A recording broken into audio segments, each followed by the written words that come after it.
Personne n'oubliera la ferveur du stade du Hameau pour le match de barrage contre le Racing 92. Une défaite de la section paloise 33-31 qui clôture une saison malgré tout réussie. Pau finit 4e, une première après 11 ans de top 14.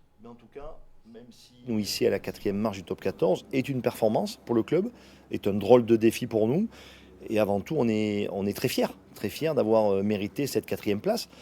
Très heureux, très fiers d'avoir pu, entre guillemets, offrir cette fête à notre public samedi.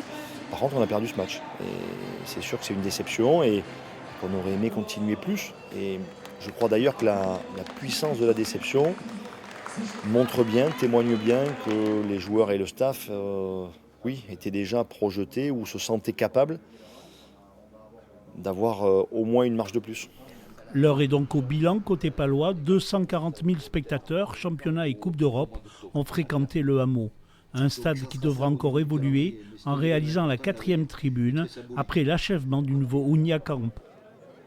Le point déterminant, ça sera la livraison de ce grand centre de formation et d'entraînement qui sera fait au mois d'octobre. Donc ça, c'est l'élément important de ce début de saison prochain. Et après, bien sûr, viendra, au plus tôt, je l'espère. Je suis impatient de commencer cette réflexion avec les pouvoirs publics sur la finalisation du stade et de sa phase 2, après avoir fait la phase 1, puisqu'il n'y a que 50% du hameau qui a été restauré. 7 nouveaux joueurs arrivent au club pour la saison prochaine, tous internationaux. Parmi eux, 2 tricolores, le 2e ligne Baptiste Pesanti et le 3e ligne Bastien Vergne-Taillefer.